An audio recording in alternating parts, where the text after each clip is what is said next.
इतनी कड़क ठंड के अंदर भी बच्चा ने इतनी मेहनत करवा देखो आगे जाके इन्होंने फील्ड ही ऐसा चुना है, एक सेना में अधिकारी जाना है तो उसी प्रकार से डालना पड़ता है, तो आगे जाके उसको कोई दिक्कत नहीं है। पिछले 3 साल रिकॉर्ड है, उसमें 87 बच्चे फाइनल सिलेक्शन हो चुके हैं। मुझे गर्व है मेरे दोस्तों पे और प्रिंस इंडिया एकेडमी पे, जिनके कारण मैं मेरी फैमिली की दूसरी जनरेशन बन चुका हूँ डिफेंस में जाने वाला।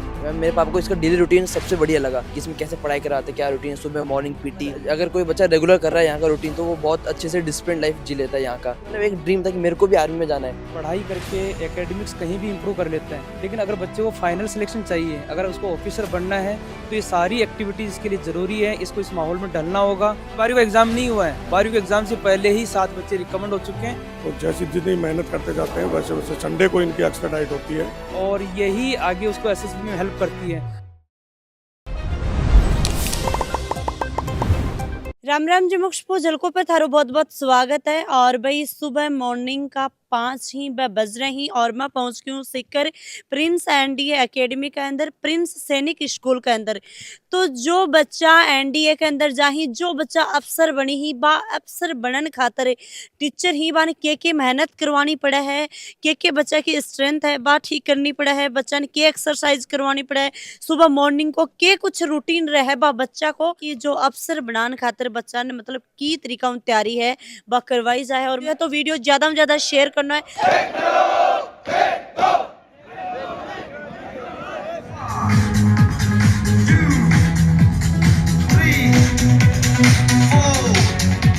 सर जो सुबह मॉर्निंग को रूटीन आज आप जान बनाया। हाँ, सुबह के मॉर्निंग रूटीन में 5 बजे बच्चों को हौसलों से जगाते हैं, 5:30 बजे फॉर्म अप होते हैं। सबसे पहले इनकी काउंटिंग वगैरह प्रॉपरली करते हैं, उसके बाद हल्का इनको वार्म अप करते हैं, फिर अलग अलग इवेंट्स कराते हैं। कहीं ड्रिल करते हैं, कहीं योगा करते हैं, कहीं पीटी करते हैं, कहीं कहीं म्यूजिक के साथ इनको योगा डांस भी करवाते हैं और वॉलीबॉल चलता है सुबह सुबह और बास्केटबॉल भी चलता है। उसके बाद दोबारा 8 बजे इनका मॉर्निंग असेंबली है। असेंबली के बाद क्लासेज है, क्लासेज इनकी 3 बजे तक चलती हैं। इसके बीच में 40 मिनट का इनका लंच ब्रेक होता है। 3 बजे के बाद फिर इनको 1.5 घंटे का ब्रेक करते हैं और 4:30 बजे फिर इनका गेम फॉलिंग हो जाता है, 4:30 से 5:30। 5:30 के बाद फिर डिनर और नाइट स्टेडियम में 7 बजे बैठ जाते हैं। 7 से 10 चलती है। 10 बजे के बाद जो एक्स्ट्रा पढ़ना चाहता है उनका 11 बजे तक चलता है। थोड़ा एग्जाम टाइम पर इनका नाइट स्टडी बढ़ा देते हैं। सर इतनी कड़क ठंड के अंदर भी बच्चा ने इतनी मेहनत करवा। देखो आगे जाके इन्होंने फील्ड ही ऐसा चुना है, एक सेना में अधिकारी जाना है तो उसको हर प्रकार से उसी प्रकार से डालना पड़ता है। जब यहाँ थोड़ा थोड़ा उसको 10-20% डाल देंगे तो आगे जाके उसको कोई दिक्कत नहीं आएगी। और तकरीबन यहाँ पर पूरा आर्मी का स्टाफ ही है।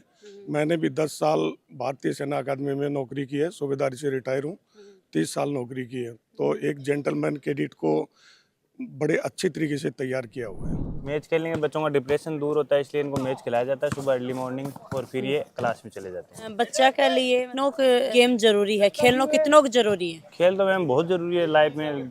खेल के बगैर बच्चों का कम्युनिकेशन स्किल नहीं सुधरेगा, बच्चों में डेवलपमेंट आता है, शरीर में डेवलपमेंट आता है।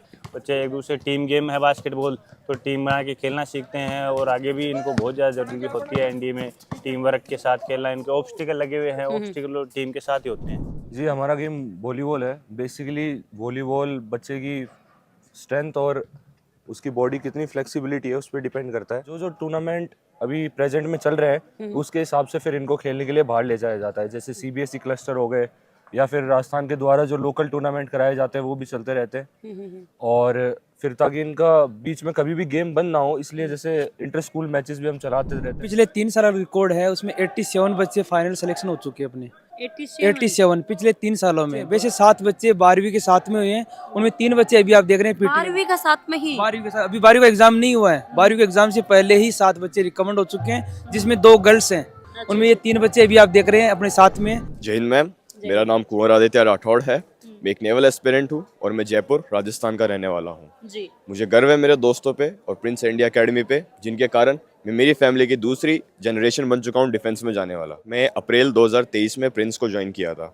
उस टाइम एनडीए का गोल इतना क्लियर नहीं था, मुझे खूब सारी चीज़ें ऐसी थी जो मुझे पता नहीं थी, पर प्रिंस की फैकल्टी ने, मेरे दोस्तों ने और यहाँ के माहौल ने मुझे मदद किया अपने आप को ग्रूम करने में, एनडीए के बारे में, एसएसबी के बारे में जानने में, एंड बिकॉज ऑफ दैट आज मैं इस मुकाम पे पहुंचा हूँ। 12वीं के साथ में क्लियर करो है, तो यो थोड़ा सा बताओ कि भाई 12वीं के साथ में कहाँ से? 12वीं के साथ में ये मेरा पहला अटेम्प्ट था, एसएसबी का भी पहला अटेम्प्ट था। मैंने यहाँ पे प्रिंस इंडिया एकेडमी के साथ मेरी एसएसबी की तैयारी करी थी और मैं ग्रेटफुल हूँ, क्योंकि जैसे पेपर लीक होता है एग्जाम से पहले, वैसे एसएसबी मेरा पहले लीक हो चुका था मेरा एग्जाम से पहले, अच्छा, क्योंकि एज इट इज़ सवाल जो मेरे इंटरव्यू में पूछे गए थे वो यहाँ पे पहले ही लीक हो चुके थे और यहाँ के इंटरव्यूज़ ज़्यादा टफ थे मेरे असली इंटरव्यू से, तो मैं खुश हूँ कि मैं यहाँ पे था। जय हिंद मैम मेरा नाम रजत कुमार है। मैं फिरोजाबाद उत्तर प्रदेश से क्या रहने वाला हूँ। मैम मेरे पापा को इसका डेली रूटीन सबसे बढ़िया लगा कि इसमें कैसे पढ़ाई कराते, क्या रूटीन है, सुबह मॉर्निंग पीटी, फिर रात जैसे को कि मैं देख पा रही हूँ कि भाई मॉर्निंग का तो बहुत ही ज्यादा हार्ड है। यस मैम मैम पर अगर कोई बच्चा रेगुलर कर रहा है यहाँ का रूटीन तो वो बहुत अच्छे से डिसिप्लिन लाइफ जी लेता है यहाँ का। मैम जैसे कि मेरे दादाजी और मेरे पापा दोनों आर्मी में थे, तो मैम मतलब मेरे लिए कि ये चॉइस थी, मतलब एक ड्रीम था कि मेरे को भी आर्मी में जाना है। और मेरे पापा मतलब ऑफिसर की लाइफ में नहीं थे, मेरे पापा नॉर्मल सिपाही से अब बने थे, तो मैम मेरे को एक ऐसा मेरे अंदर ड्रीम था और ऐसा जोश था कि मेरे को जाना है तो ऑफिसर में जाना है, कि एक स्टेप अहेड जाऊँ तो अपने पापा से। और मैम मैं भी 12th के साथ ही हुआ, मेरा फर्स्ट अटेम्प्ट था ये। जी धन्यवाद। जय हिंद मैम, मैं दिव्यांश हूँ, मैं भरतपुर राजस्थान का रहने वाला हूँ और मैं यहाँ पे पहली बार अप्रैल 2023 में आया था, जब मेरी 11th क्लास के लिए मैं यहाँ पे आया था। मैं 2 साल से यहाँ पे हूँ और मैं अपने आप को देख सकता हूँ कि मैं 10th में कैसा था और आज मैं 12th में कैसा हूँ। जो आर्मी रूटीन होता है, जो हमारे सूबेदार सर ने लगा रखा है, वो चीज़ एकदम एज इट इज़ आर्मी की है और वो चीज़ हमें बेनिफिट भी कर रही है। जैसे कि मैं एयरफोर्स के लिए हुआ हूँ, ये आर्मी के लिए, वो नेवी के लिए, तो हम तीन अलग-अलग। ट्राई सर्विसेज के लिए हुए हैं। अच्छा अच्छा, तो ये बड़ी बात ये है कि हम तीनों एक साथ हुए हैं और हम साथ में ही रहते थे। हम अच्छा। तीनों ही दोस्त हैं। तीनों दोस्त थे? हाँ जी, वो मेरे साइड के रूम में ही रहता था, अच्छा अच्छा, तो हम हमेशा से साथ रहे हैं। और दोस्तों का साथ, टीचर्स ने जो समझाया और जो समझाया कि ये चेंज करना चाहिए, वो चीज़ें बहुत बेनिफिट करी हैं। ब्रिगेडियर सर, कर्नल सर, सबसे ज़्यादा कर्नल सर। एक बच्चे को ट्रेन किया जाता है जब एसएसबी के कैप्सूल कोर्सेज चलते हैं। एसएसबी का कैप्सूल कोर्स यानी कि एक 14 डेज का एसएसबी का ट्रेनिंग पीरियड होता है, जो कि रिटर्न के बाद ऑर्गेनाइज किया जाता है फॉर कैंडिडेट्स। उसके अंदर ये सारी चीज़ें होती है कि एसएसबी का प्रोसीजर क्या है, क्या एक्चुअली ऑफिसर लाइक क्वालिटीज़ होती है जो कि एक ऑफिसर में मतलब प्रेफरेबल होती है, जो होनी चाहिए, जो एसएसबी एसेस करता है।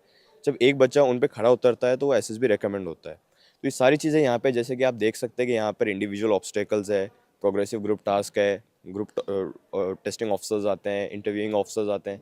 तो यहाँ पे वैसा ही माहौल बनाया जाता है जैसे एक असली एसएसबी में होता है और उससे हमें एक एक्सपीरियंस मिलता है कि एक्चुअली में चीज़ें होती कैसे, और वहाँ पे हमें अपना पेशेंस और अपना टॉलरेंस पावर चेक करने का मौका मिलता है। तो भाई 6:30 बजे को टाइमिंग है, वो हो चुक्यो है और बच्चा ही ब्रेकफास्ट के लिए अंदर आ चुके ही थे। देख पा रहे हो कि बच्चा एकदम सही तरीका बैठे ही और ब्रेकफास्ट है वो बच्चा को स्टार्ट हो चुक्यो है। अब सुबह सुबह ब्रेकफास्ट के अंदर के कुछ है वो भी आप थोड़ा सा थान दिखा देंगे कि भाई आज तो पकोड़ा मैं देख पा रही हूँ, साथ में ही सॉस वगैरह, जो भी मतलब हल्को जो ब्रेकफास्ट है, दलियो वगैरह है, जो बच्चों जो चीज़ लेना चाहे वो, जो चीज़ खाना चाहो वो जा खास के है। ब्रेकफास्ट हम वीकली हर दिन अलग अलग मेनू देते हैं। एक दिन जैसे पकोड़े बन रहे हैं, एक दिन बोंडे कोफ्ते, एक दिन वीक में समोसे भी बनते हैं, पूड़ी और सब्जी भी बनती है, और दलिया तकरीबन डेली बनता है, जो भी बच्चा खाना चाहे। जितनी ये मेहनत करते हैं उसी प्रकार से भरपेट इनको खाना दिया जाता है। और फिर मिलता है इनको 10 बजे इनको बनाना मिलते हैं। उसके बाद लंच हो जाता है, लंच में भी भरपेट बच्चे खाना खाते हैं। चावल है, रोटी है, 2 सब्जी हैं, 1 दाल है जो डेली बनती है, उसके साथ सलाद है, और डेली इनको दही मिलता है। और ऐसे ही डिनर के बाद इनको एक्स्ट्रा डाइट में दूध दिया जाता है। तो जैसे जितनी मेहनत करते जाते हैं वैसे वैसे संडे को इनकी एक्स्ट्रा डाइट होती है, जो पनीर को अलग अलग तरीके, पनीर शाही पनीर बना दिया, कभी कढ़ाई पनीर बना दिया, तो इस प्रकार से बनाते हैं। तो अभी अपने साथ में सर ही सर वहाँ लास्ट में जाता जाता 2 बातचीत है वो कर ला जाए कि सर सुबह 5 बजे मैं रूटीन देखवा लाग रही हूँ कि भाई एनडीए का बच्चा ही वन सुबह 5 बजे उठा कि मतलब आपको रूटीन स्टार्ट कर दी और अब 8 बजे असेंबली हो चुकी है, अब कंप्लीट हो जाएगा। तो ये सारी चीज़ क्या थे रोज कर पाओ? देखो इसमें क्या होता है मैम कि अगर बच्चे को ऑफिसर बनना है तो ऐसे कहते हैं बच्चे को ऑफिसर बनने के लिए होलिस्टिक डेवलपमेंट जरूरी है। तो आपने सुबह से जो भी एक्टिविटीज नोट की है वो सारी उसी डेवलपमेंट का पार्ट है। आप देखते हैं बच्चा पढ़ाई करके एकेडमिक्स कहीं भी इम्प्रूव कर लेता है, लेकिन अगर बच्चे को फाइनल सिलेक्शन चाहिए, अगर उसको ऑफिसर बनना है तो ये सारी एक्टिविटीज़ इसके लिए ज़रूरी है। इसको इस माहौल में ढलना होगा। आपने सुबह देखा पीटी है, ये उसका एक फिजिकल स्टेमिना मेंटल स्टेमिना को डेवलप करती है। अभी आप देख रहे हैं स्टेज पे बच्चे किस तरह से इंग्लिश में बोल रहे हैं, तो ये इंग्लिश, हाँ, ये इंग्लिश से उनका एक पार्ट है और यही आगे उसको एसएसबी में हेल्प करती है कि बच्चे की कैसे पर्सनैलिटी है, कैसे अपनी पर्सनैलिटी को डेवलप करता है, क्या उसका पब्लिक स्पीकिंग है, क्या कॉन्फिडेंस है, क्या करंट अफेयर है। ये सारी अवेयरनेस के लिए ये सुबह हर दिन असेंबली में अलग अलग बच्चों का नंबर आता है, एक रूटीन के हिसाब से सारे बच्चों को यहाँ मौका मिलता है ताकि वो एसएसबी में अपने आप को प्रूव कर सके, साबित कर सके। अगर आपको ऑफिसर बनना है, देश सेवा में जाना है, तो अभी आप देख रहे हैं ये सारे बच्चे वो हैं जो सितंबर में एग्ज़ाम देंगे और अभी आने वाले टाइम में हमारे नए बैच शुरू होंगे। जो बच्चा 12वीं क्लास में आना चाहता है उसके बैच शुरू हो गए। पहला बैच 17 फरवरी को शुरू हुआ था, अगला बैच 17 मार्च को होगा। उससे आगे जो बच्चा 11th में या 12वीं के बाद के बच्चे आना चाहते हैं उनका बैच 26 मार्च से शुरू होगा। इसके अलावा जो 6 to 10th का हमारा बैच है वो भी 26 मार्च से ही शुरू होगा। तब तक सारे एग्जाम्स खत्म हो जाएंगे और पहला बैच हमारा 26 मार्च 2025 को शुरू होगा। तो वीडियो है वो ज़्यादा में ज़्यादा शेयर कर दियो और लगातार वीडियो के माध्यमों से देखो है कि भाई प्रिंस एंडी एकेडमी प्रिंस सैनिक स्कूल के अंदर में आया है और छोटी छोटी क्लिपा में थे देखो है कि भाई बच्चा की तरीका सुबह उठ के स्ट्रगल करवा लगी, मेहनत करवा लगी ही और वह नाइट तक करता रही है। राम राम साथ, धन्यवाद। झलको